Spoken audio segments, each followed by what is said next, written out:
time fly a little bit, waiting for some people to join in. Yeah, this room is packed. This room is packed to the brim right now. SmackDown just went off. I'm in a great mood today. Just dropped my pack opening and starting off my podcast. Not like how normal people do their podcast, but it is what it is at times.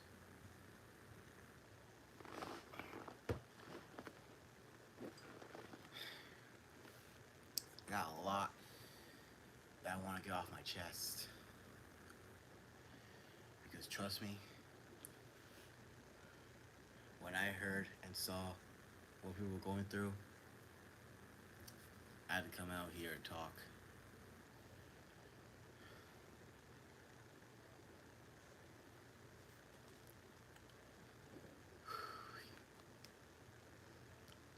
Jesus Christ, man.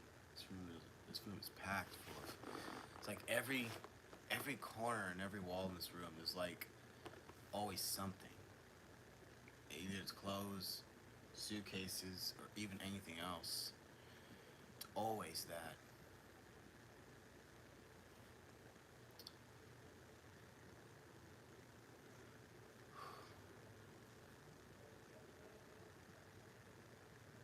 What the fuck? What is that? Oh, that was. Hmm. Yeah.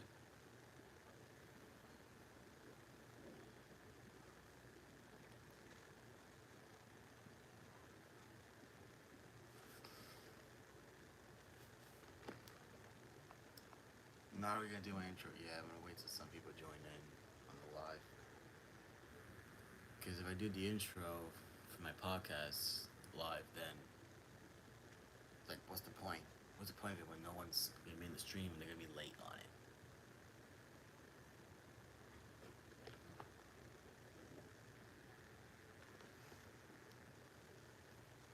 What up, Team Maxim? This and hold on.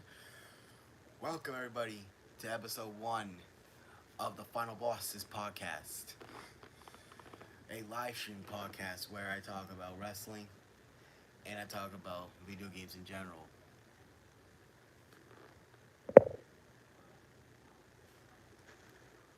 So,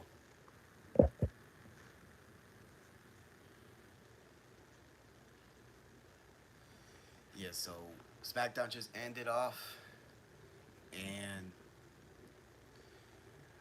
I'll talk about SmackDown when I get to it, but my faction, man, just got a new card pack earlier,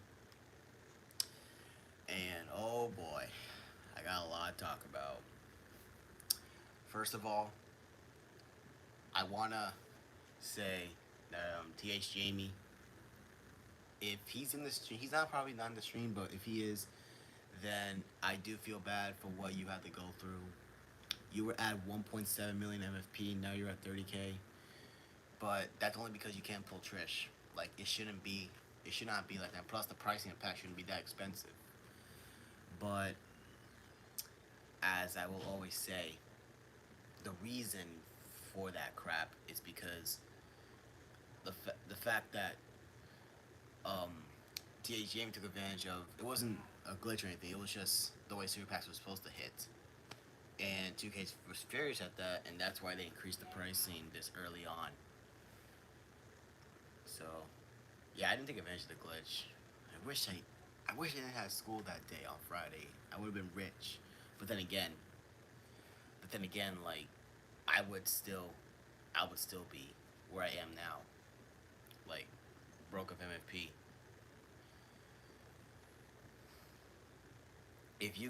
Bro, can you stop spamming that concept? I get it. It's like a running gag, but you don't need to spam it all the goddamn time. But, yep. You're gonna keep spamming that crap because it's a trend. You're gonna keep spreading that. If I even say spamming that, I think that's how you say it. I think that's how you say it. Oh, so yeah, it was completely unnecessary for him to waste that much MFP on so many packs. But he did. While he didn't get Trish Stratus, I don't know why he couldn't pull Trish. She's like a diamond card, which is like diamond cards are like not even that hard to pull. But because it's 2K odds, they choose to just give him dupes, give him dupe after dupe after dupe, and even cards that don't even qualify for live events. I mean, he did pull Bailey, from what I saw, and I don't know if he pulled Cody Rhodes on Dashing. I think he did, but I watched his pack going, but I don't remember it. And he, I think, I don't know what else he pulled. I know you needed. He didn't pull Jay. I remember he didn't. I know he didn't pull Jay, and I don't think he pulled. What was the other one? I know it was Trish, Jay, Cody, and what's up, Mason? Um, it was Trish, Jay, Cody, and Bailey. I know he pulled Bailey, but he couldn't pull Trish. I don't know why he couldn't pull Trish. Marcus, what's up, bro? Nope, there is a new locker code for Elite Cody Rhodes, which is an Amethyst one, which I already have him, which is from World Tour. Which when the blue hell we're gonna get a World Tour update. We're supposed to get one on Monday, but we didn't get that. You don't wanna know why? Because there's a match in the updated World Tour in Japan that give us a ridiculous amount of MFP that we can get at 20 bucks easily. But the only thing 2K can do is quite simple. What can they do? Have a card limitation to where you can have either emerald or lower tier cards. That's it. But nope, they're just too lazy, focusing on more stuff that for 2K26 so that way people can spend more of their hard-earned money. That's basically. I'm okay. I'm actually great, Mason. Trust me. When you see my Ears pack opening I dropped earlier, you'll see why I'm in a good mood today. But at the same time, not. I feel bad for some content creators. Like, I know that Deadly Passengers, he did a part 1 pack opening, and I bet you damn well he did not pull Trish Stratus. I bet you damn well he didn't pull Trish. And if he's in the stream right now, he can say if he pulled Trish or not. I don't care if you pulled Bailey, Jay, or Cody, because I pulled Cody and I didn't even care because he's not even the first card. You need Elite Trish to start the whole thing. You're saying T.A. Jamie did pull Trish finally, Marcus? Because I saw his community post. It said that he was at 30K MFP. He couldn't pull Trish still. And he was at 1.7 mil MFP, as far as I saw. But it sucks the fact that he went from rich MFP to now poor MFP because 2K is going to fuck him up. All because TJ took advantage. He didn't take advantage, but like he did take advantage of how super packs supposed to hit. I didn't do it though. I was at school when I found out about it. I should have. If I didn't have school that day, trust me, I would have been really up there. Yeah, just atrocious. Like I remember when I did a 20 box of ears last year, I got one pink diamond, and it was Rhea Ripley. It wasn't even the Persona cards. It was Rhea Ripley. So, yeah, I'm not looking forward to my 2.0 pack opening, but I do it for the content. I'm gonna spoil it here, but I did get up to Galaxy over Roman Reigns. I got up to him, and when you see that pack opening, you'll see how I got to Roman. Yeah, but this year the odds for packs have been pretty bad, and the duplicate MP really got nerfed bad because of what 2K did. It's ridiculous. Like it shouldn't really be the way it should be. This way, like my faction. The problem is with my faction is that when it starts off, like when the game first drops, my faction like a really good mode for the first like few months, like from March to May, um from when Legend Series 1 to the Super Pack Series 1 came out. That's when my faction was really good. Like you can grind for 228 MFP, and you'll get a 20 box in like one day. That was fine. I'm fine with that. What I don't like is that you gotta waste hours of your life, hours of the day, grinding for 20 bucks, or just spend 130 bucks, which is ridiculous. 130 bucks can give you like 600 MF, 500 VC, which is like almost enough for MFP wise. So, yeah, definitely like a downgrade. But did you really expect? Like I remember in 2K23 there was some crazy ass pricing for packs, but for VC it was different because you still had your $100 for a 120 box. You still had I think you still had $50 for a 10 box, and then 2K24 was the same thing. where the pricing was up, but you couldn't do a 10 box for $50. You can only do 10. I mean $100 for 10 box, which I wasn't a fan of that. And now here in 25, you have to do $100 for 10 box and 130 for 20 bucks. Like, shouldn't be like that. Shouldn't be like that, man.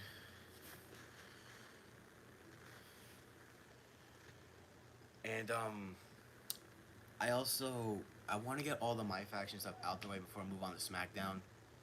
Now, I didn't watch SmackDown. I had a nap earlier, so I did watch some clips on YouTube.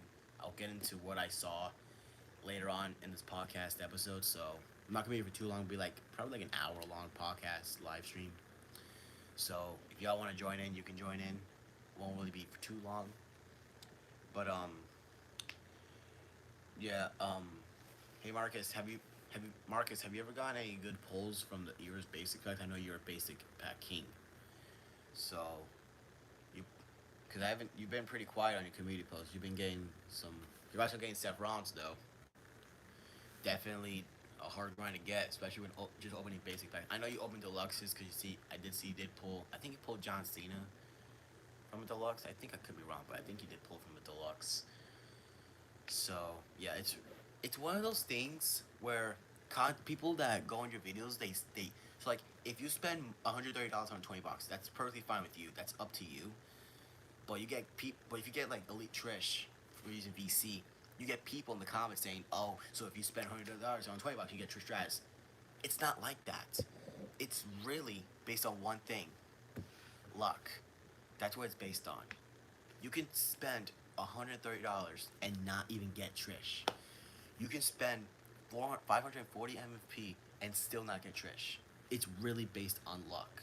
You can be lucky and pull her from a 20 box with either MFP or VC, or you can get unlucky and get You can get all 9 diamond cards and not even get Trish. You're gonna be getting dupes at that point. It's really based on luck at this point. Like, no, there's people that don't understand that it's luck when it comes to opening packs and gambling in this game. They don't understand that because they don't play My Faction. The people that keep saying that, they don't play My Faction, and that's travesty, man. Because the fact that you don't even need to grind like a damn madman. You can just find a way to get cards like quickly, and you don't need to like grind your life out like I do and other content creators that do. Like, literally, it's one of those things where if you don't play My Faction, don't do content for a mode that you're not even gonna play. Like, I gotta catch up on my GM mode series. I've been slacking on that GM mode series, but I got some other work I'm working on right now, so definitely gonna try to find some time to upload some GMO content. Yeah. So again, like if you like for the island, if you don't play the island, Justin, what up, man? What I mentioned is I've watched your videos, love all your videos, cool. Yeah, man, I'm doing my first ever live stream podcast today. It's not gonna be every Friday, but it's gonna be on some Fridays. Like today's episode 1. So yeah, you saw my first Ears pack opening. Had some pretty good pulls from there. I didn't get a pink diamond, but I did get some good pulls from that. I did get Cody Rhodes for the live event, but I think you need a pink diamond Randy Orton, which is you're gonna need Elite Jey Uso and not Jay Cargill, Trish Stratus to qualify for those, because Trish is the one that starts it, and then Jay you need to pull him for packs, and that's the problem though, because they don't pull the cards in the card market. They wait like 1 or 2 weeks. Like, the increase is not even the card market, and those Fearless packs dropped like 2 weeks ago. And normally, after 2 weeks, the cards from that promo hit the card market, but that doesn't happen yet. Now you gotta wait. I feel in danger. Oh, Tyke. All I gotta say is that all prayers to God and Jesus. All prayers go to you, man. Praise Jesus. Amen. But yeah, and the pricing for the cards is like really annoying. Yeah, bro. Good for you that you pulled Trish, cause I seen Jamie. He couldn't even pull Trish from those main packs he opened, and she was a diamond card. You know how it's annoying that you get a card you need for a live event doesn't even glow, and you're not even here for a glow. You're here for a card that goes for a live event. You know how annoying that is. Like I know 2K Punisher when he was doing his Sinister Pack opening, he was trying to pull Ruby Bray Wyatt. He didn't even Ruby Bray Wyatt didn't even glow. He didn't even glow. He couldn't even get the card. He couldn't even get the fucking card from many deluxes. And deluxes at the Sinister Pack have the highest odds, either in singles or in 10 boxes. He kept getting duplicates at best. He couldn't even get the damn card he needed. Now his 3.0, he did a basic and he got him like that. So it's definitely that, but it doesn't take you that a bazillion packs to get the one card you need. It's annoying when you want to get that last card you need and you can't, or a live event card, and you can't even get the damn card. Instead of getting other cards that don't even go to live events or go to the ones you need.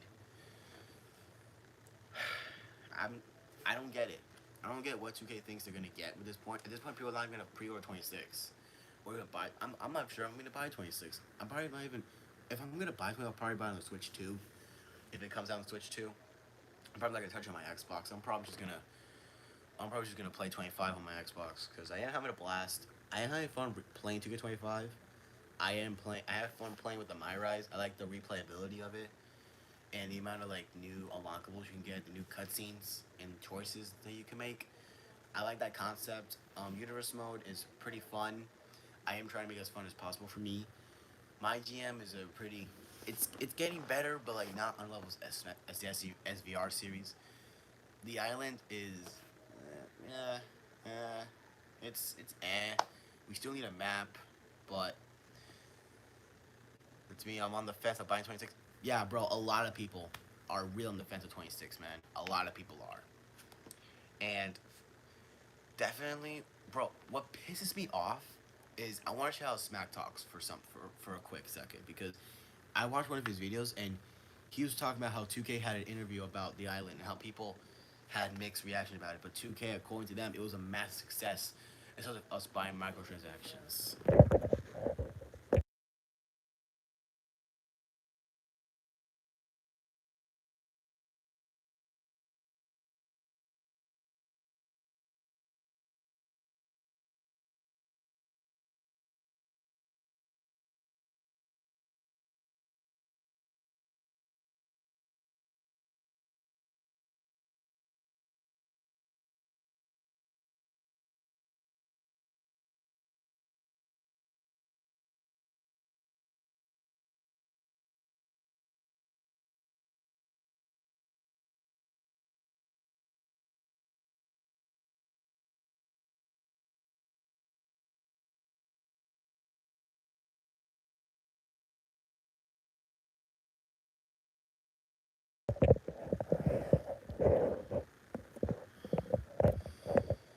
Don't worry, I'm back.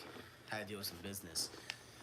But yeah, they were saying how the island was a massive success for people, and because of them spending money on VC. So, according to them, they don't care about our reaction to the mode. They only care about us spending money on the game, which is wrong, completely wrong on their part. Because you can't, if you don't want to spend money, don't spend money then. Because, but then again, like, what's the point? Excuse me. And it's like they don't even care about last gen people. Because the island's a new gen, not cross gen, what is it? I think it's new gen exclusive. I don't know how the PS5 and Xbox consoles are. But, yeah, I don't really like that idea. I will say though, I'm kind of in a unpopular opinion on this, but I don't mind the fact that at least we're getting less. I think it's like 3 celebrity guests. No, there's 4. There's KSI and then 3 NBA players. It's not like 25, 24. We had a whole DLC pack full of people that nobody wanted. And in 24, I was okay with Post Malone being in the game. I like Post Malone. I think he's a really good music artist. I didn't mind him being in the game. Same with MGK. But again, we should have just had their own a very own celebrity pack, DLC pack. You could have put those 4 in that pack, as well as some other ones, just so people could have a choice of even buying that pack or not. So yeah, you could have just put some actual wrestlers on there, like from NXT. Like, how is like Karen Petrovic, Zarya, Jasmine Nix? I'm trying to think of who else from NXT. Dark State. Well, Dark State I understand because they probably debuted like 2 weeks to make the cutoff date. But those three, and then you had Hank and Tank, who were the tag champs, and then I'm trying to think of who else from NXT could have been in the game. I mean, you had Rusev. He could have been in 25. He could have been DLC. Um, those are the best ones that I have. That could have been DLC, but no, they had to make room for those celebrity guests, which is ridiculous. So yeah, we are getting a new DLC pack in the coming days. The Edge Era pack, which is a pretty. I'm looking forward to it. I like that we're getting a Hall of Pain Mark Henry with the hair. New Age Outlaw is probably going to be their Attitude Era models. So why am I missing the stream? I'm probably going to start talking about SmackDown when in 9 minutes, when it gets to 30 minutes, and then I'll come back to talking about um, what is going to be going on, what's going on right now. But it's one of those things where us people that play the wrestling games, we want to have fun. Like in 25, I'm having quite a fun time playing it. But there are some few things that kind of annoy me. I do like the new third-person camera. I like the new backstage environments. I like the new match type, the Underground Bloodline rules. I like that. I like how Showcase is how it should have been, like how it was in 2K15, 2K16. I like it that it was like that. I'm glad they were the slingshot tech. Like I didn't mind the slingshot tech, but I don't like that it was like way overused, especially for the match endings too. And for like the moment, like with Shawn Michaels did that Splash Auto ladder, they did it with a slingshot tech when they could have done it in the real life engine cutscenes. They didn't do that. So yeah, if you're gonna use the slingshot tech, use it at least like 2 or 3 times. You don't need to like keep spamming like multiple times. And the objectives don't seem like how it was last year. Like the unique corners, like specific corners, it did not need to be like that. That's why no people hate showcase mode. It really like we need to create a story at this point. Cause like just remove showcase, just add create a story. Cause showcase is not for everybody. And like the unlockables are nice, but no one wants to deal with multiple objectives. However, I will say though, showcase mode this year is a lot better. But either they're probably gonna do it how they did in 23 and 24. I hope it's not like that, but 26 is probably gonna be the same thing with the slingshot tech garbage. Um. So yeah, trying to get all the negativity out the way, but oh, oh yeah, the hardcore casual. When I saw his video, man. Oh, where do I start with this? Oh man, where do I start with this? Okay, there are 3 match types that have given us content creators nightmares. There's the ambulance match, the casket match, and the Royal Rumble match. The ambulance match is probably it's one of the worst. Like I like the match types like in exhibition, but in my faction, no, absolutely not. Even if they're lower tier cards, no, no, no, no, no. I'd rather play them. I'd rather play those match types in exhibition and have a blast having the bangers. But in my faction, no. I just makes me want to just break my own hand off. And don't even get me started on the Kofi Kingston live event.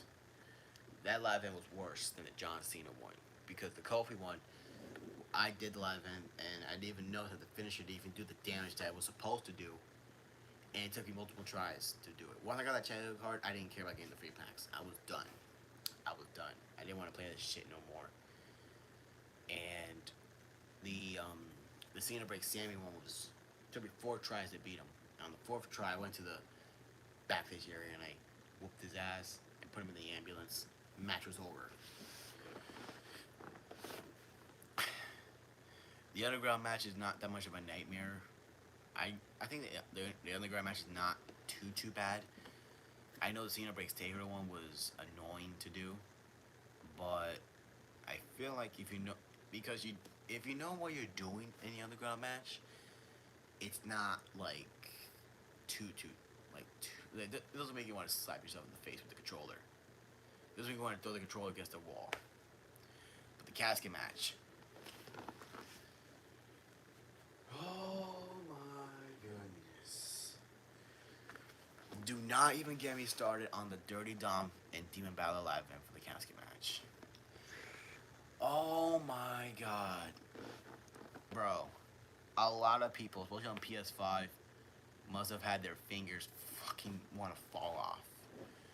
Because Demon Balor on Pink Diamond, not only did he had a wet blanket, but he really just. I don't know. I saw Hervey Dunn spend like 30 to 40 minutes in that match and still lost to Demon Balor. Oh my god. Like, I'm on Xbox, and I'm not trying to brag or anything, but I did it on my first try. But trust me, it was not fucking easy. It was not easy. Because Demon Balor was he was at his like in his prime or something like that. Skyrim, no, I don't play that. I don't really play that game, Teddy Man.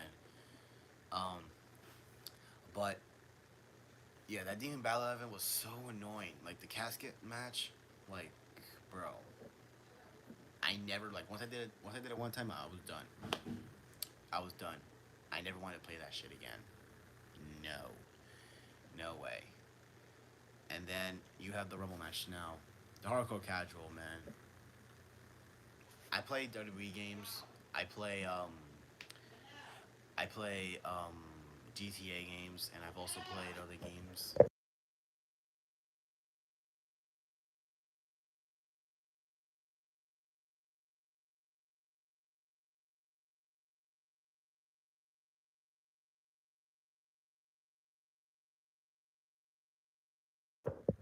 Yeah, my dog is really being a fucking pain in the ass. What else is new?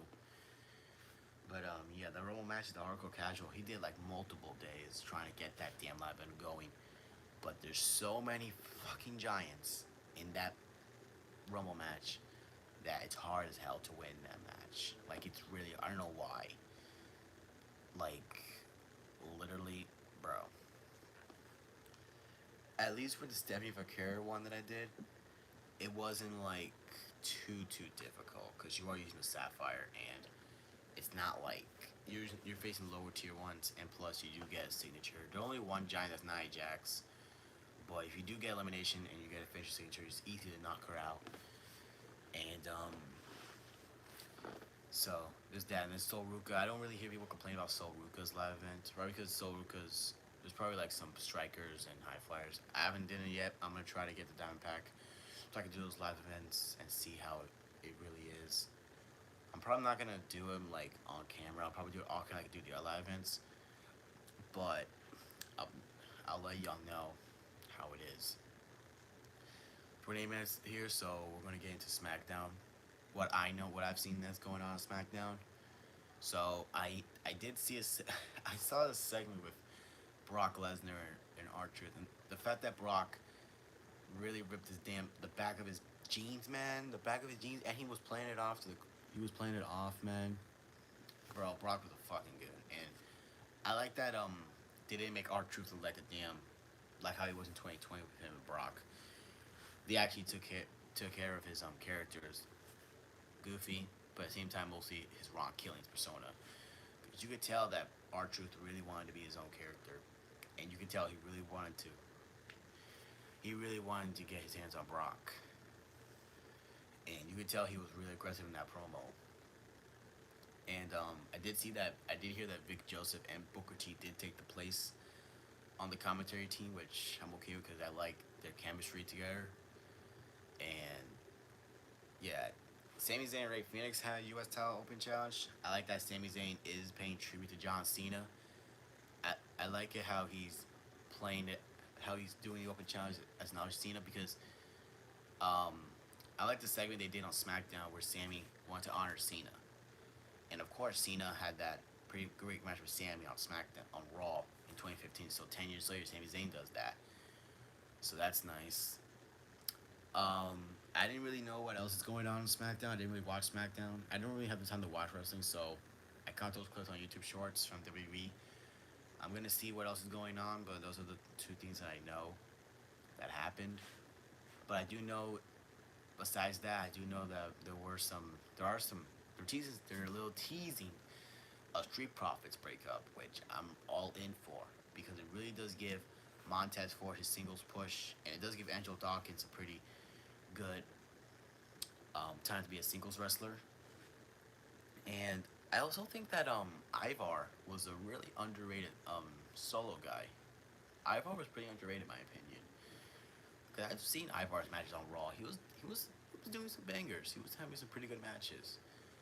And you could tell that even though he wasn't mostly a singles guy, he was mostly a tag team guy. You could tell that he was pretty good in the ring for someone like his size. He can really move around there like a cruiserweight. I like that concept too. And I know people think that he was just like I remember 2024 when he was announced to be one of the that's going to be in the qualifying match for the Elimination Chamber. I think people see that he was like a random one. No, he was like a wild card because his matches were really getting good during his solo run. With Eric out, he was really putting out some bangers. And there was a reason why he in the 224 live event for Bronson Reed in December, there was one called War with him and Ivar, because there were some two, like Big E says, two big meaty men smacking that meat. Like, bro, Ivar really was really good solo. Like, it's one of those things where people don't really give the big boys their praise because they could really move around the ring really good and they can have some really good matches. And they can be involved in good storylines. Like Bronson Reed, 2024 was a really good year for Bronson Reed, honestly. Like, I really did enjoy his run there on the Raw brand. I liked it that he was really knowing that he wasn't really getting the respect he deserved. So he went out and destroyed Seth Rollins, and then he had a great TV feud with Braun Strowman. I liked it that their storyline was like how they didn't care about a match, they just wanted to beat the crap out of each other, and they destroyed the ringside area, they destroyed the backstage area, and it really did lead to a really great last Monster Standing match on Raw before before Bad Blood. I think it was before Bad Blood is when they had that last Monster Standing match. I like that concept because not every storyline has to end on a PLE. They always end on a weekly show, and I like that concept with Bronson and Braun. That was probably one of Braun's best storylines and rivalries was with Bronson Reed. I did like when he was in 2017. He had some good storylines, especially with the one with Sami Zayn he had, which was ironically culminated in the last man match, ironically, which Braun also ironically won. It's like for Braun in the last man standing match, he always wins to culminate every storyline he's in. That culminated in the last man standing match. Yeah. So then Bronson started feuding with Seth, and that also culminated on a Raw match. And Bronson did get the win. So yeah, they're really. And now Bronson is in the vision with Braun Breaker and Seth. I see a lot of good potential in Bronson Reed, man. I can see him becoming either mid-card champion or even be a tag champion with Braun Breaker, dude. Because those two, Braun and Bronson, they have like good chemistry together. You can tell they're a really good tag team. Like, you could have them be the tag champion and have Seth Rollins be the world champion. Then Paul Heyman be as... I'm not going to call him how he's... I'm going to call him the Wise Man because he's like a wise man. That's who I'm going to call him. I'm not calling him by his new nickname. So...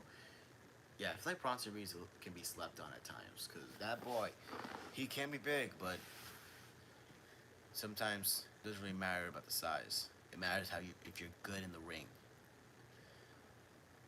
Like, I don't really, like in 2023, he wasn't like doing much. He did have that stunt, that triple threat storyline with Lashley and Theory. That culminated at Backlash. He did have that little thing, but other than that, he didn't really have any more storylines. He was just there as a member of the roster. He did have a match with Gunther for the IC title, which is one of those things because like Bronson could have a really good match with anybody as long as they have chemistry. They can really have really good matches with one another, and that's the thing that people don't understand about people like that because they've only focused on big names like CM Punk, Roman Reigns, like Seth Rollins, John Cena, Brock Lesnar, Cody Rhodes. They don't give like people like Bronson Reed, Braun Breaker, Aleister Black, Damien Priest. They don't give those guys, or Dirty Dom, they don't give them the flowers they deserve. Same for the women too. They don't give like, because they focus on more popular like Rhea Ripley and Stephanie Fakir and Julia and Roxanne Perez. They don't, and Liv Morgan and Becky Lynch. They don't give people the flowers. Like Lyra Valkyria was a really good IC champion for the time.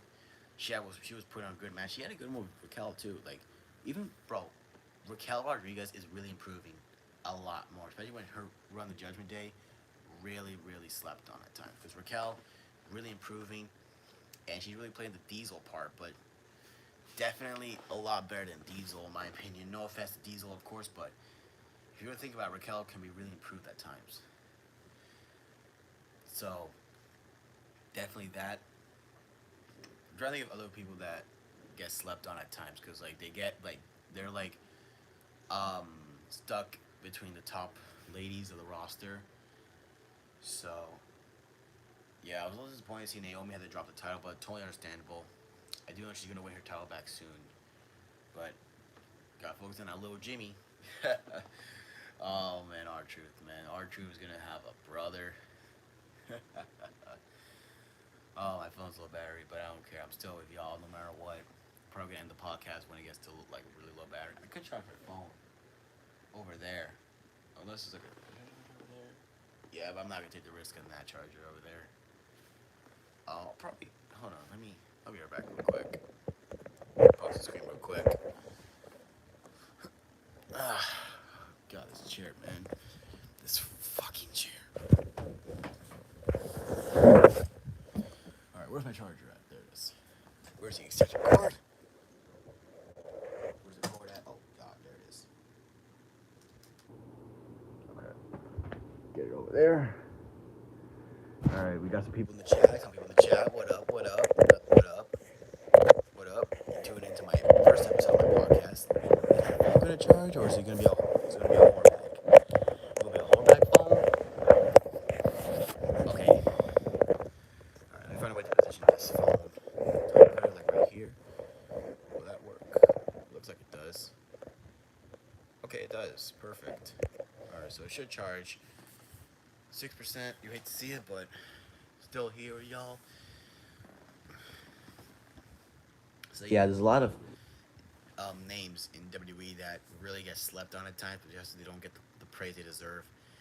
Because they're really improving on like Bronson Reed and Bronson Reed and Raquel Rodriguez are two that I know of. Yeah, I've seen people say that Braun Breakers really should be out of the division. What are you talking about, though? Like, you don't understand. Like, bro, Braun Breaker with Paul Heyman? That's cool. That's cool.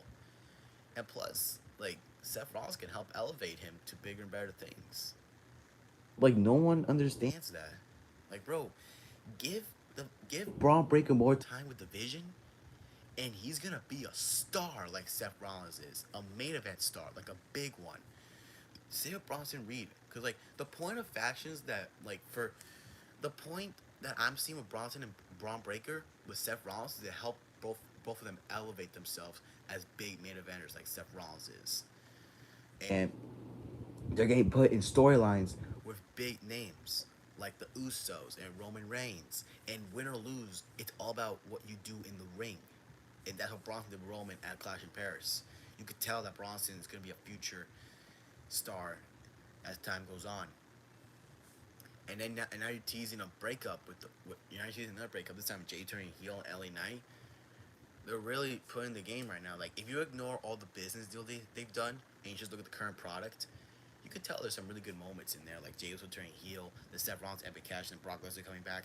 If you ignore all the stuff outside, you just focus on the in-ring work and like the in-ring like television stuff, WWE is doing pretty good on it. Like there are some problems with it. Yes, like the booking, something that can be terrible. Like AJ Styles should have beat Dirty Dom. I don't care what anybody says. It could have led to a better story with how Finn Balor blames Dominic for not being able to beat AJ Styles. It could lead to more further that Dirty Dom screwed Finn and JD out of the titles. Which have they ever defended the titles yet? What's the point of them being champion when they haven't defended the titles yet? But it's probably leads to a better story. But definitely gonna like here's how I would have done it. Um,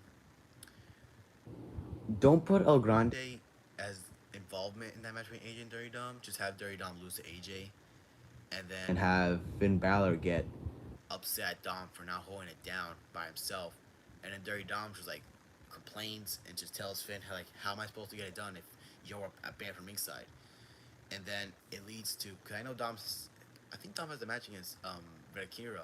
Sorry if I pronounced the name wrong for the I think for the Triple A Championship. That part you could have had Finn come out and screw Dirty Dom at the title, and then that could have led to a more further story where Finn and JD defend the titles, and Dirty Dom shows up and screws them out of the titles, and it really caused friction in the Judgment Day, especially with Raquel and Roxanne not knowing where to go. That part you can book yourselves, but I'm focusing on the Finn and Dominic part. It will lead to a match at a PLE, probably like Survivor Series or something. It doesn't have to be a War Games match. It can be a one-on-one match where Dirty Dom does get the win, and it helps elevate him into the main event picture. I can see Dirty Dom being the main event very soon, because that boy, even though he's the heel, he's gained some ovation from the crowd, because it's one of those things where if you're a really great heel, the crowd really loves that your work as a heel. Like, you don't need to be a babyface to get the ovation from the crowd. You could be the biggest heel of all time, and you'll still get a great ovation from the crowd. That is how a great heel could work, in my opinion, at least. Like, because babyfaces, they get booed sometimes. Like, they get their asses booed out the building. Think of John Cena in Chicago. Well, before that SmackDown last week, but it does like John Cena in 2011. That motherfucker got booed out of Chicago. Like, damn. Damn. So, yeah, I just want to get that out the way. I haven't really watched SmackDown yet. I'm gonna see what's going on. I'm gonna see what the recap was. So, yeah, not gonna see how that works. Other than that, back to where I was at first. So, yeah, I did. I want to shout out 2K Pun because he did say how for the Rumble attires, well, not Rumble attires, but like for custom attires, if you set the custom attires that you set as a default, they show up in My Faction. So it could be your own persona. You could put your own alternate attires, and they could put in My Faction as persona cards. And you can download from community creators. Like, I made like a lot of alternate attires for stars, and I've had community creators, and I'm now a diamond rank because of that. And I've imported, and I have every single like one, like AJ Styles, CM Punk, Roxanne, Cora Jade, every single one of those. I have the default tab either my alternate attire because of that. And it's really cool. Shout out to Good Pun for making also custom attires. I did download some of them. I'm gonna wait for him to say when the other ones are out so I can be ready to download them. Man, he's been doing his streams like every Sunday night, Monday like early morning, and like from Monday to like Friday like morning. Because I can't even be in those damn streams, man. I got school. If I didn't have school those days, trust me, I would have been in those streams, man. Hey, bro, to get Pun, if you're in the stream, man, you gotta chill on your streams those days, man, because I can't even join them streams. I can't join those streams, man. I got school, man. I got school. I gotta get this. I gotta go to school. I'm in 10th grade, man. I gotta focus on that. I can't just stay up on the stream. I'm not gonna be able to do what I want to. Oh man, bro. If that's what you want to do, man. You do, man. Bro, I'm about to lose my damn voice, bro, I've been talking, and early on I was screaming like a fucking crazy maniac. Because if you see my ears pack opening, you'll see what I'm talking about, man. You'll see what I'm talking about. So, yeah, definitely a time to be alive, man. It's been a good and bad day for us in terms of like Gus content creators opening these ears packs, doing boxes, doing some singles. TH Jamie, he had one of the best in my opinion. He didn't pull Trish, but he did pull 8 out of the 9 out of the 10 pink diamonds. He was only missing Persona Trish and Jey Uso from the 2K Showcase. No, that was Jimmy from 2K Showcase. That was Jimmy. Jay was a clutch and sever ward, which I think that's who you'll face if you get Pink Dammit Gunther.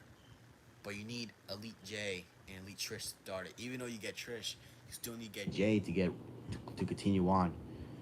And you need Bailey to get. I think you need Bailey and Julia to get Booker T, and then you get AJ Styles with the TNA thing. Which, oh boy, man, I'm gonna be going all out for that shit. Trust me, when I put my title on the line, I'm gonna try to go for Jay, and I'm gonna try to go for Trish. I'm trying to go for both of them because Trish. That does not work for that does not work for me. I need to get Jey Uso as well, man. I gotta get both diamond cards. So, yeah, definitely something I gotta go all in for. I don't get it. Like, bro? My throat is like fucked up, but I'm still here. I don't know if the numbers glitch because I know it always goes to like 1 and 2, and then it just goes down to 0, and then it goes like I remember early on my stream it was on my I'm gonna say stream. I'm not gonna really call it a podcast. It's a podcast live stream. It goes to like 33, and then it just goes down to like 0, and then it goes down to 12. We got 4 likes, so it's better than having no likes. It's better than having none. I'm okay with 4 likes. It's better than nothing. Like I'm a type of content creator that cares. Like if you get at least 1 like, it's better than nothing. You know what I'm saying? So definitely a good thing for me. So yeah, this is not my chair. This is my big brother's chair, but he's not here, so I went into his room to stream this out because my brothers are in their room, and I had to find somewhere to be by myself so I could stream. So definitely a unique way of living in my house right now. So yeah, mostly not every Friday, but some Friday, like right there happened with the 1 and then it goes down. I don't know if that's a glitch or something, but what I do know is that it could be annoying at times. But yeah, not every Friday I'm gonna be going live. I'll probably do like once, like a couple weeks, probably a couple weeks. That's when I'll go live on Fridays and do a live stream podcast there. That's how I want to do it. And if any content creator want to do a guest, want to be a guest, I'll send them an invite for my community post, and y'all can and they can join from there. I'll tag them, and I'll send them an invite, the link to the invite, so then they can join it. We can chop it up. Yeah, I thought that Deadly and 2K Palmer were gonna join because it's 10 o'clock, and they usually join after SmackDown. Cause I know Daily Passengers joins after SmackDown. He did it on a last stream that I remember I did. I think it was in July. Because I think July was when Money in the Bank patch dropped. I think it was July. 2K Punch should probably, if he's not here, he's probably working, which understandable for him. Understandable. Yeah, there's a lot of people that I know that they were in my stream, but they're probably busy right now with other shit. So, well, not shit, like other things. You know what I mean. So, completely, I respect that. I can respect that. I'm not like complaining. I respect it. Like, if you want to do your work, do what you gotta do, man. Like, trust me, I've been pretty quiet with content ever since I did my MFP grind. Because, trust me, I'm in one of those things too. I gotta go to school. I had other work to do. I got a lot of stuff to do, so I didn't have the time to upload content like Monday to Thursday. Friday and Saturday and Sunday, that's when I do content sometimes. And I really need to get back my action figure shorts, because I haven't done action figure shorts in like a long time, since like October. So, yeah, it's probably like almost a year since I haven't done those. So I've been busy with video game content. So definitely gotta try to get back to that soon. Definitely. On about 50 minutes stream. Probably gonna do. I'm not gonna go like an hour flat. I'm probably gonna do like an hour and like a couple minutes. Definitely not gonna go an hour 30 minutes. I'm probably gonna do like an hour and 30 minutes and less, and I'll get off the stream then. So yeah, if anyone's in the chat, if anyone's in the stream right now, feel free to chat, man. I got all the time. I got all the time in the world to wait for a chat box to hit. As I'm trying to think of what else I was thinking of, because I did say that I was going to talk about some stuff, but I don't remember, like... So, Yeah, I do like the fact that I did say though that oh yeah, for 24, I'm not playing 24 no more because there was too much. The game has too much um glitches and bugs that I just can't play it. I'd rather play 23 and 25 than ever touching 24 because of that. The fact that there's so many bugs still in the game, like I can't even. I don't even want to touch that shit, man. I don't want to play that. Like it's one of those things where sometimes even something that's exclusive, that's like a one-time thing, 24, you don't even care about that. The game's like not fun. Like 2K20 bad. You don't really want to play that shit. Like no, I'm good, man. I'll play 23. I'll play 25. I'll probably play 26 on the Switch too. If it goes on the Switch too, I'm probably not even gonna play it on the Xbox. I'm going to Miami on my Xbox. I'm playing GTA 6 on my Xbox. I don't know about you, but I'm going there. But if I'm on Switch 2, then I'll probably get on Switch 2. But I'm gonna have a fun time in 2026. I'm gonna be heading to my if I don't get 26, I'm probably gonna get GTA 6. If GTA 6 on the Switch 2, forget about it. I'm going to Miami. I'm going to Miami on the Switch 2. Trust me, we all gonna be in Vice City, man. We all gonna be in Vice City in Miami. Oh man. Oh man. Yeah, a lot of people aren't gonna buy 26. I'm probably not gonna buy it. I'm probably gonna wait till GTA 6 comes out, which comes out like a few days after my birthday. So I'm saying my birthday might be GTA 6, man. I'm going to Miami. Oh man. The fuck?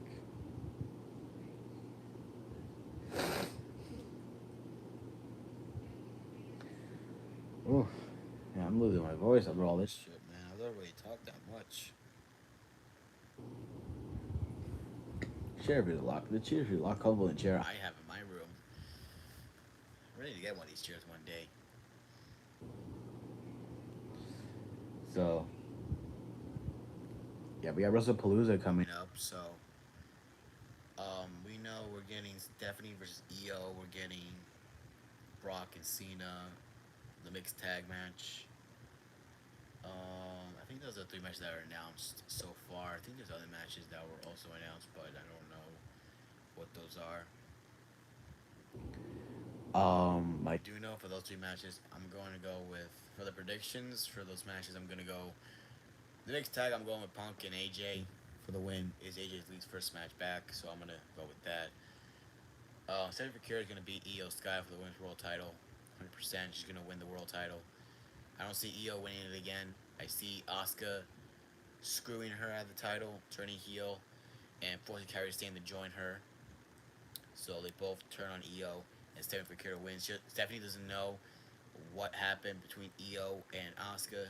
She's out of that picture. The story is between Rio, and Kabuki Warriors.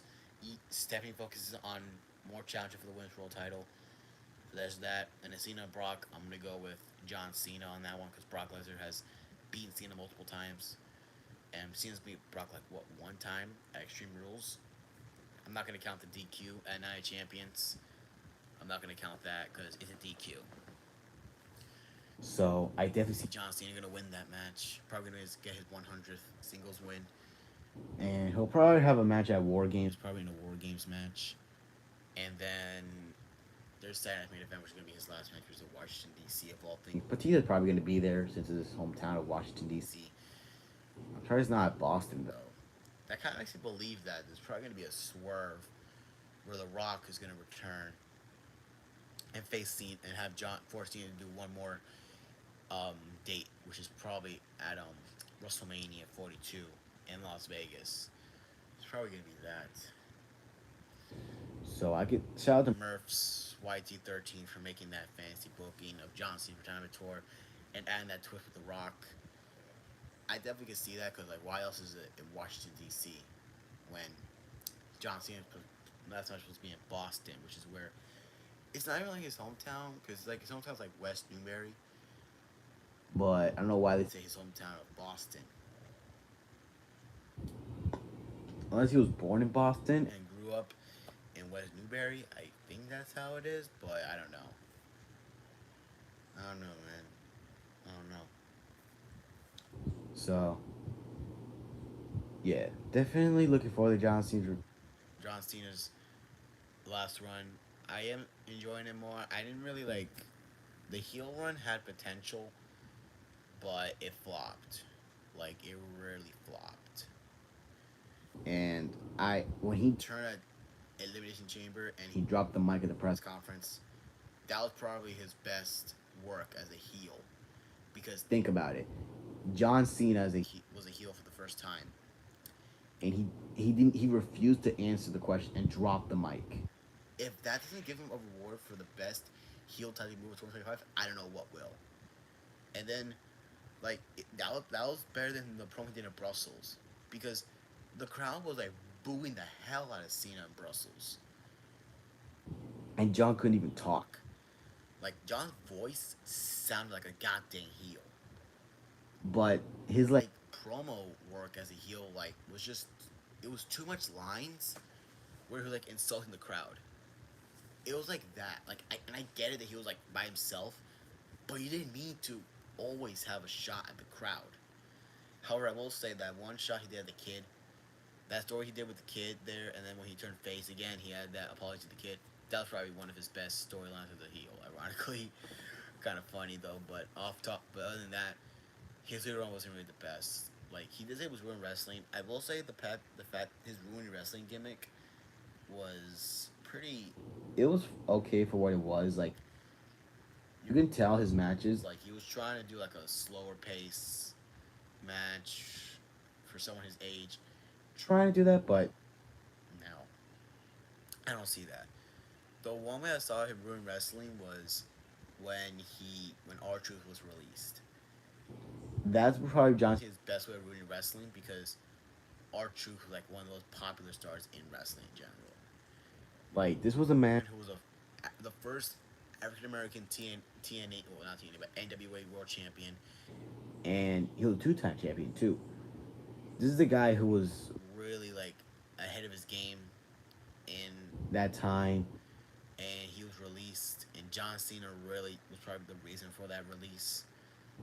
To have wrestling, Be like his way. and he did also ruin wrestling because CM Punk versus John Cena could have been at Money in the Bank in Los Angeles, but no, Cena said that night champion is Saudi, which Saudi Arabia wasn't really like. It had some good PLEs like Crown Jewel 2021. Crown Jewel's really been improvements since Triple H has been in charge, but his match with Punk to play the night champions in Saudi, and definitely that's something that people probably did not want. They didn't want John Cena and Punk to have a match in Saudi. However, we did get that really cool segment with Punk imitating Cena with the Punkonomics and roasting Cena really hard. We did get that in Saudi, so I was okay with that. But yeah, that heel turn wasn't really that good.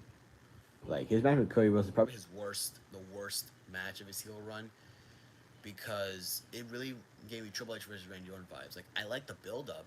Like I think the promos for Cena wasn't good, but Cody going in there really helped those promos elevate John Cena, and it really helped elevate the rivalry too. Like they did get a physical lot of times, but you could tell in those promos that Cody really was trying to get John Cena out of the dark cloud that he was in for those months.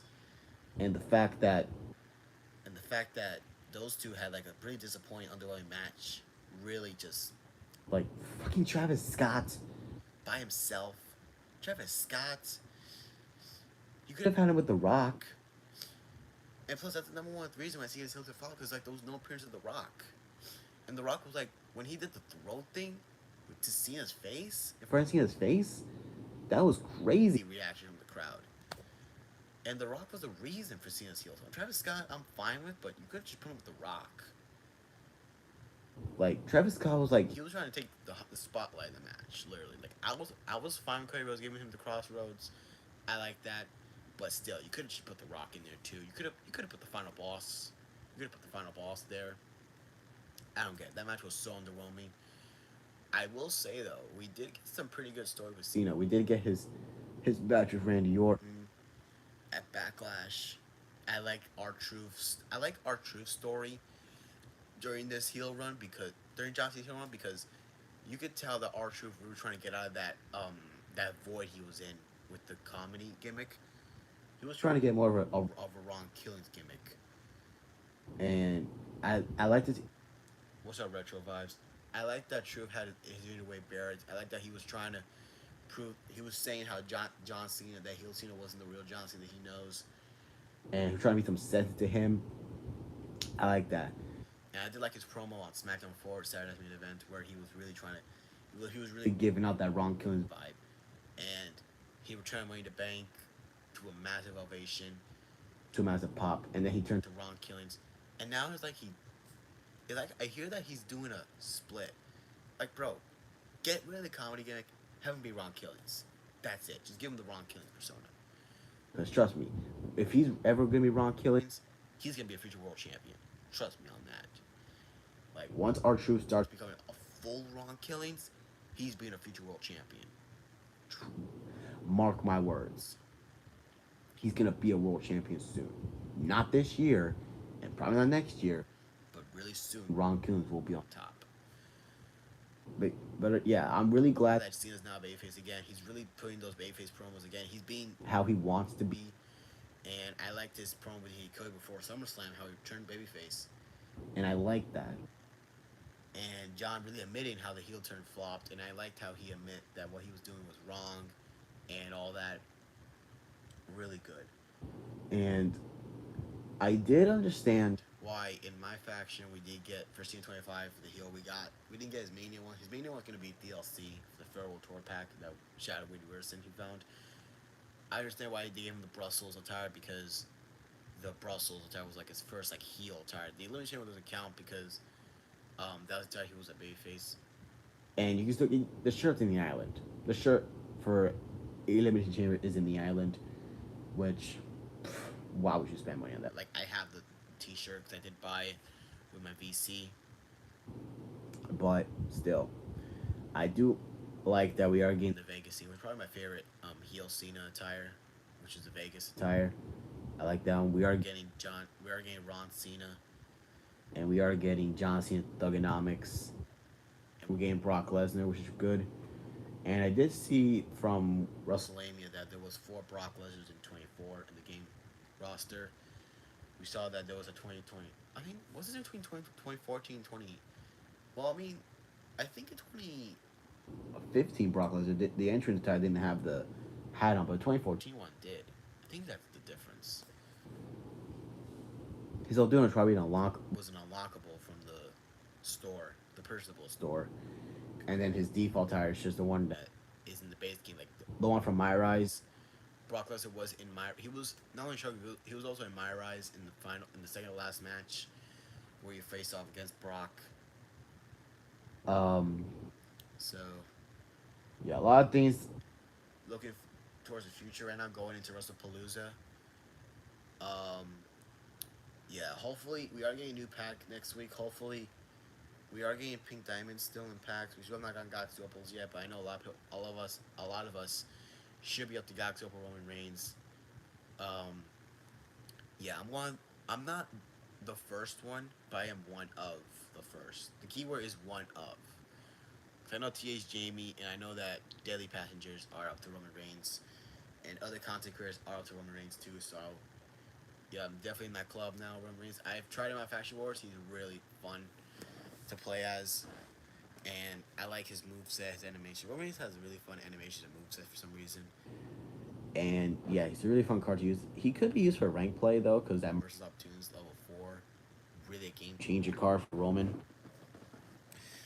But yeah, I didn't say that it was completed fully because it was blank, so we're probably we gonna get more collect level cards.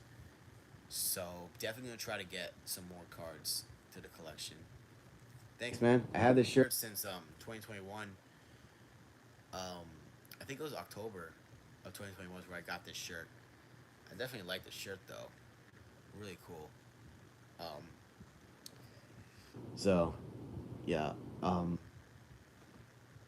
it was definitely a hard grind for me to get Roman, but yeah, it was pretty worth it. I could have done a 10-box basic, but again, I'm not Marcus Hamilton. I don't touch basics. I only touch deluxes. They have better odds, and I did I did pretty good with those deluxe packs. I did pretty good on those. So Yeah, definitely a W pack open. opening for me. I'm gonna be back for my 2.0 pack opening. Probably soon I will. So Oh yeah. So far everything thing, it's kind of a mix. reaction in terms of how I'm seeing things right now. In terms of my faction, well, my faction right now on Friday, because like the new pack dropping, all this. They're probably not gonna run back the live events for AJ, They probably won't. which is Annoying because like when they do encores, it's just one boss battle. Like you remember in Legends Series 2 and Superstar Series 2 live events last year, where it was like a one time thing. like once they were gone, they're gone. So you couldn't get Roman Reigns 15 for grinding. You couldn't get Diamond Prototype. You couldn't get the Undertaker oddities from those. You couldn't get like I remember Remember in 23, you couldn't get like they were all the boss battles were one and dones. And for Legends 2, I think Legends 2 last year had the worst like odds of 24 because I seen TH Jamie, he opened 25 deluxe packs and he didn't get one diamond from those. He didn't even get one card for the live event, which is ridiculous. He was getting Superstar Series 2 cards. he only got like what 3 cards, and this video is not to bash TH Jamie. Like I like TH Jamie, I like his content. He's really good with content.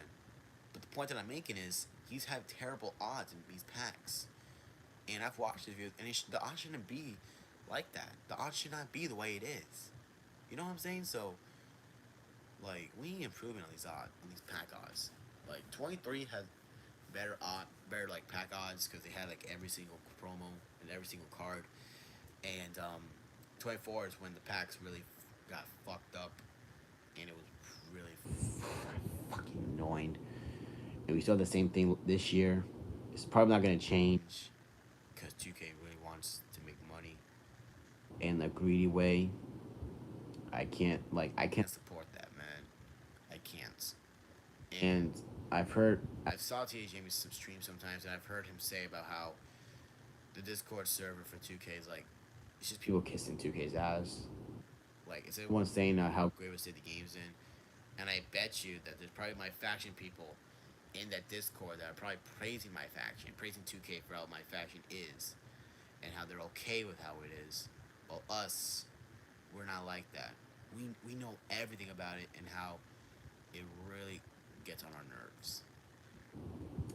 like you can't even say one negative thing on this.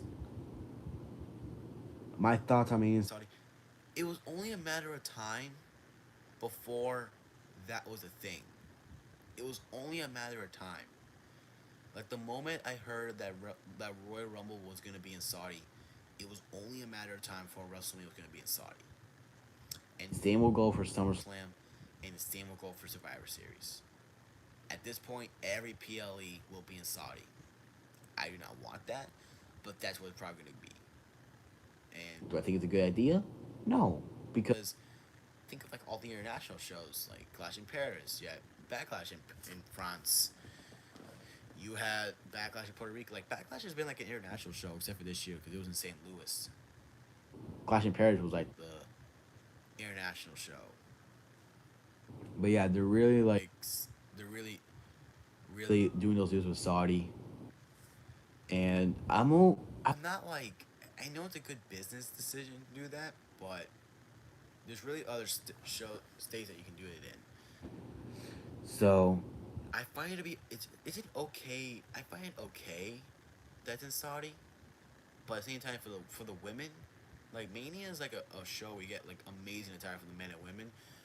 For the women attire, I don't know if it's just gonna be like their Mania attire with like a full colored, like it'll be a full color like bodysuit and the attire like the top, the lower parts, like it's probably gonna be like that, or she's gonna be a design like the Lara Valkyria and Nia Jax attires from this shit from 25, probably gonna be like that. Which I probably prefer that more, but it really can mess up the flow of Mania tires because Mania tires are like really good. Like I think I remember. Lyra had like a white and gold this year, and it really got me to the point where I wanted to create something like that. So I went ahead and did that, but I added my own twist. I had like gold style hair. I added like custom entrance gear. I added my own like twist to it. So yeah, definitely that Lyra attire, the first one attire, the second attire, which was a random attire I came up with, but the first attire with the gold was definitely for me. Was definitely the Mania attire. Really got inspired me to make that attire. So Yeah, Roman Reigns. The Roman. Roman Reigns one, um, I was inspired by the My Faction one, and it's a great alternative for people that don't play that that watch my content, and they want to get the Roman Reigns in the white gear, Just all you gotta do is get the Bloodline edition, and you'll get the T-shirt. That's it. Or I think you can get the Bloodline edition bonus pack, and you'll still be able to get the shirt. So definitely that. But I definitely am like really good making attires that are better than what 2K does. Like, there's some people like CM Punk. I like his better attire, but I don't like how it's not like his normal attire. Like I went ahead and did that. I used his Ticket 24 attire, which I like more because it's something that he can wear more and not like a one-off deal like he did. Like I'm not a fan of attires that are like one-time things. Like CM Punk's Bret Hart attire, it was a cool attire. I didn't like that it was just used for that one time. I didn't like that. So I don't know why 2K did that. When they know damn well Punk only wore that attire once, as far as I know. He wore like different attires.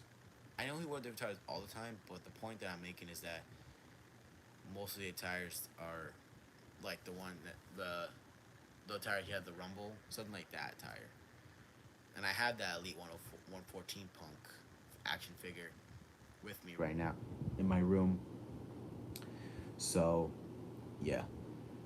And I do like how I make the attires, and I like that how people, when like for Naomi, for that amethyst, the attire was like a really cool like heel Naomi, and 2K Pun really wished said that was an alternate attire, and when I was in the stream, he asked me to make the attire for it, and I did.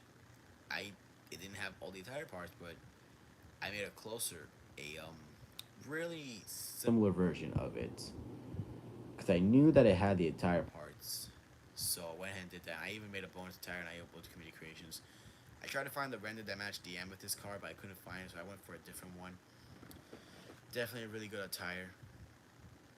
And yeah, anytime you want an alternative attire, and I'm in your stream, just hit me up, or if I'm not in the stream and you want to make you want me to make a turn attire, tag me on the community post, and let me know what attire you want me to create, and I'll do it.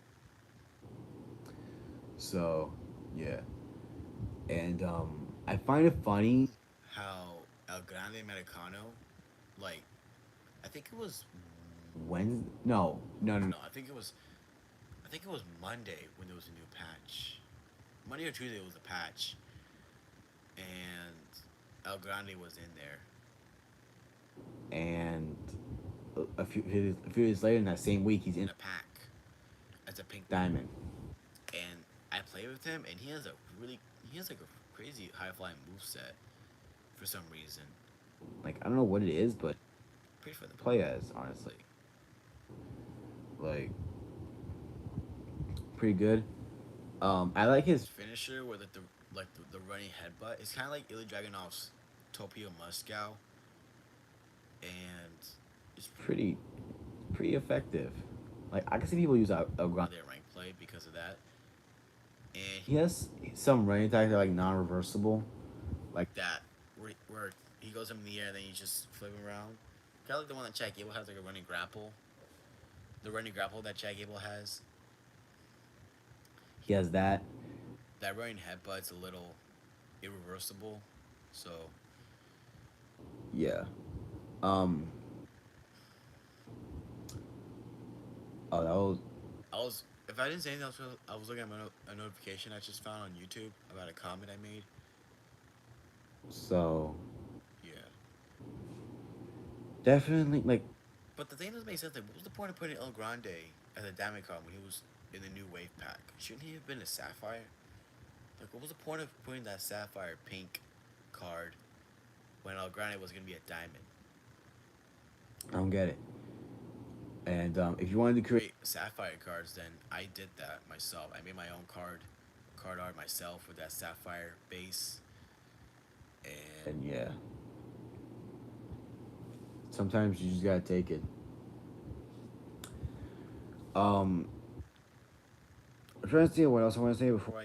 before I get off, I think they said everything I could. Well, so I'm happy that we finally got Cranial 2000. but what I'm upset about is that why is he in the Eras packs? Why is he in those packs? When He could have been the oddity colors to reward instead of the default. Kurt Angle. Fuck. Just 1 second.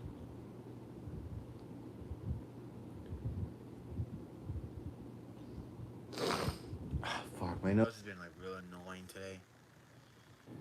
My nose has been a real annoying pain in the ass today. So, Yep. but yeah, like why would you Put Krangle 2000 in those packs. We could have put him in the oddities, and you could put Undertaker 20? Because Undertaker 20 is one of the other Persona cards that people are trying to get, but he has been he hasn't been in packs yet. And they're putting all the other old Persona. Like I get putting the old Persona cards in to give people other chance to get him. but like for Booker T, One, you could just get 5 cards from the card market in Legend Series 1 and just get Booker T like that. You could just put a new Persona card in there. at least we got Becky Lynch 18. I didn't get Becky Lynch 18 Ruby, so definitely a plus for me to get Becky Lynch 18 from there. Um, so yeah, there's that right there for eras. I like The card art of it, and I like the logo. How it's like like each letter is is like from a different era. Like you have the golden era, the new generation, the attitude, and you had the current era of WWE, which which is really cool how they did that. I like the logo more like than last year's because Because last year's it it was was just pretty basic though. where it's like different fonts. So There's that.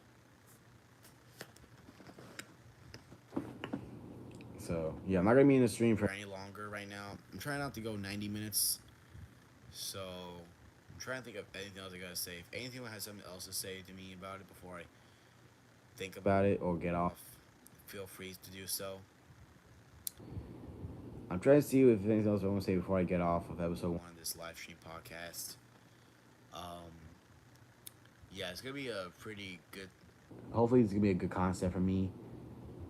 Um, Yeah, so every Friday, well, not every Friday, but like some Fridays after SmackDown, I'll go live and do a live stream podcast and talk about what's going on in my faction, what's going on in 25, and what's going on SmackDown. I got to see what's going on the recap.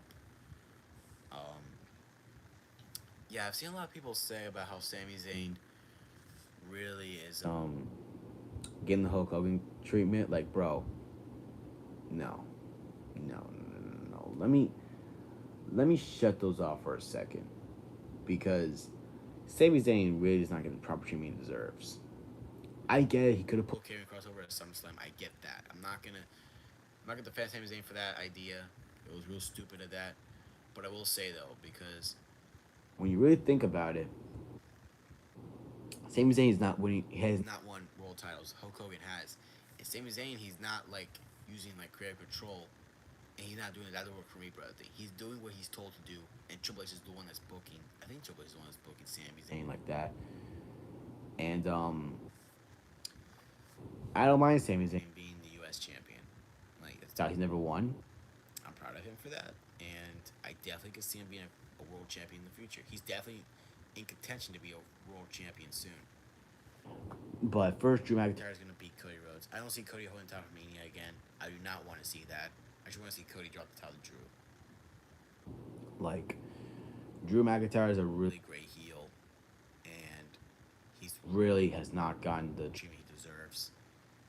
and he really needs a world championship soon. And trust me, when he beats Cody for that title, he's gonna be a Dominant, like a badass world champion. A badass. Mark my words on that. He's gonna be a really great world champion. I can see him holding the title past WrestleMania because of that. Like, I don't see him dropping it at Mania. Well, if he drops the title, well, no, because Seth Rollins is gonna hold it till Mania. he's gonna end his story with Punk. He's gonna move on to Mania, and he's gonna lose to Sami Zayn. That's how I see it. Because Sami Zayn's probably gonna win the Rumble in Saudi, and he's gonna beat Seth Rollins for the world title. I can definitely see that because Seth Rollins is probably the reason why Sami Zayn moved over to SmackDown in exchange for LA Knight. So yeah, Sami Zayn probably went Over there to see how it's going on SmackDown, just to him to win the Rumble, and go back to Raw to feud with Seth Rollins and take the world title off of him. That's how I see it. But let me cook with something real quick. Babyface Sami Zayn, heel Jey Uso. Think about it.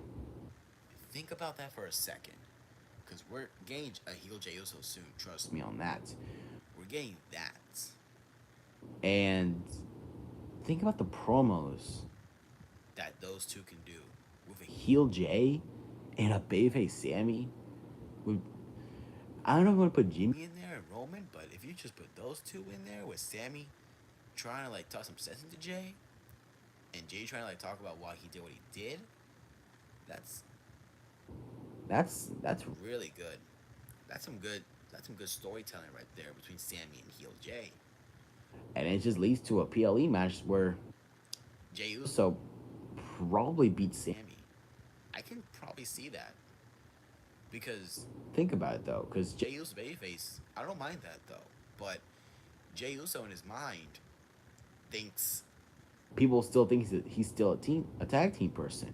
But when he's a heel and he probably beats Sammy for the world title, bro, trust me, his work as a heel world champion is gonna be great. He's gonna prove to everybody why he is not no tag team singles guy. He's gonna be a solo guy as a heel. Like, bro, that is gonna be lit. That's gonna be lit for Raw. Like, I can really see Jay beating Sammy. Not probably at Backlash. Maybe no, not at Backlash, because Sammy just won the title. He's probably gonna beat Jay at Backlash. And Jay's gonna be a sore loser. He's gonna attack him, and then he's gonna keep you with Sammy. He'd probably beat him at like maybe SummerSlam or something like that. He'll probably beat Sammy at SummerSlam to take the title off of him, and that's when Jay starts off like a crazy heel run as world champion. I don't see Sammy dropping the title to Jay at like a B level PLE. Like, definitely that. So yeah, I see Sammy's gonna get a couple title defenses on those PLEs. I don't want to see like every match on that PLE except fighting Jay. I see him fight other competitors, like maybe Seth Rollins get his rematch, his match with Punk, and then Jey Uso at SummerSlam. Definitely a good story you can tell with heel Jay and a babyface Sammy as world champion. Definitely. And trust me, if they ever create a story, that's definitely a story that I wanted to create. Or I can even see some people making that story with Jay as a heel. And you know damn well LA Knight, Jey Uso got a lot of explaining to do to LA Knight and Jimmy Uso this coming Monday Night Raw. A lot of explaining to do. And he's probably gonna turn on Jimmy at WrestlePalooza, or think about this. How about I cook with this? Sami Zayn beats Seth Rollins at WrestleMania. The Raw after Mania, he goes to celebrate, and then boom, Jey Uso fully turns heel. Jey Uso attacks Sami Zayn and beats the shit out of him. But to the announce table, hits him with Brazilian super kicks. talks trash to him, how he deserves to be the champion. Sammy does not. He goes full blown heel Uso and then he goes on to become this crazy ass heel main event Jey Uso. and how he's no No longer longer no tag team player, and he's a solo guy, and it's just him. like, bro, he could be a better heel than Jimmy was, because I feel like Jimmy was like he was a fine heel, but like, like he was just caught up with the blood. He was just caught up with the bloodline with Roman and Solo. Jey Uso with no bloodline with him by himself as a heel.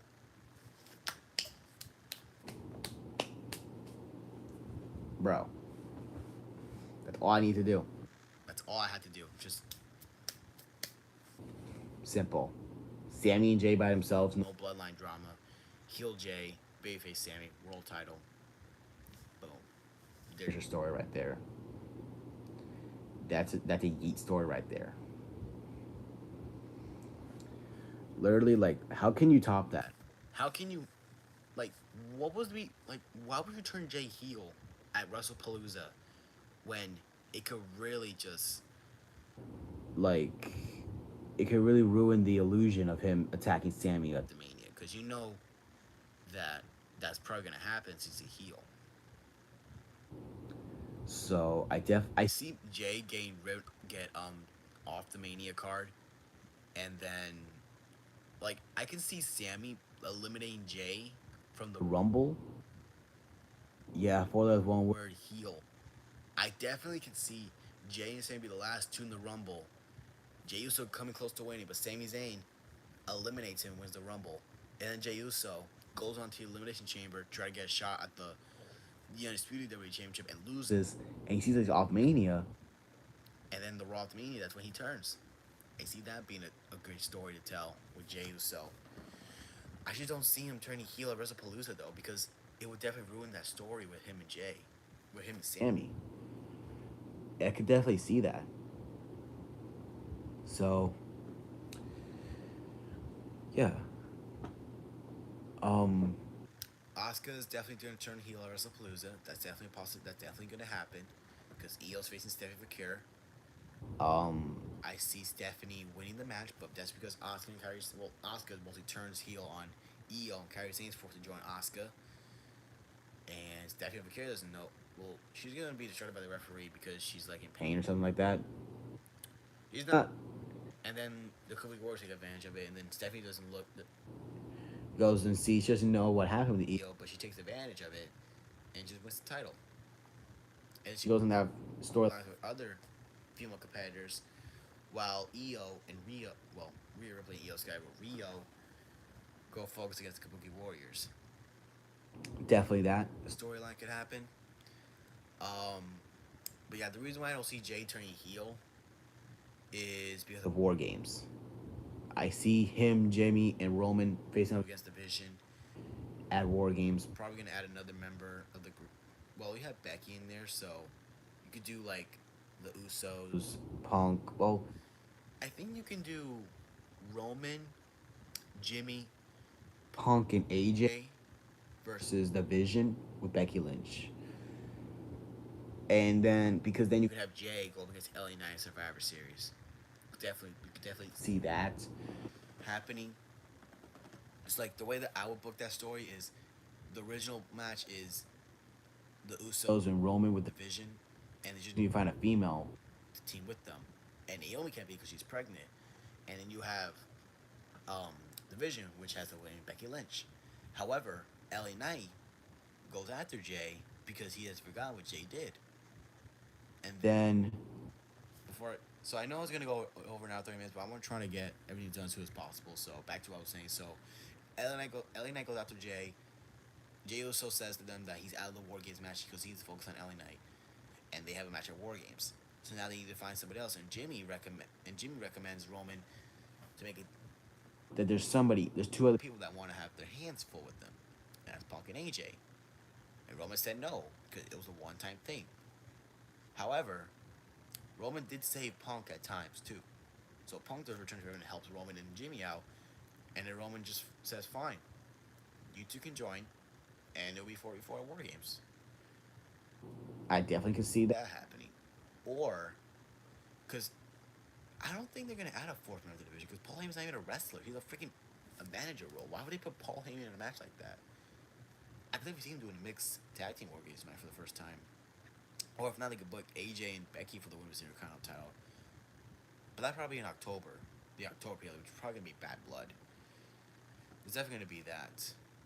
So, yeah, that's my War Game storyline with Roman and Seth. I see Roman facing Seth at Rumble. I don't see Roman facing Seth at Mania. That's Sammy versus Seth Rollins. And yeah, it's basically Pretty much everything I gotta say right now. now. So yeah, so that does it for episode 1 of the Descendant Talk podcast live stream. I will be back with another pack opening of viewers too soon. But until then, The final boss is out.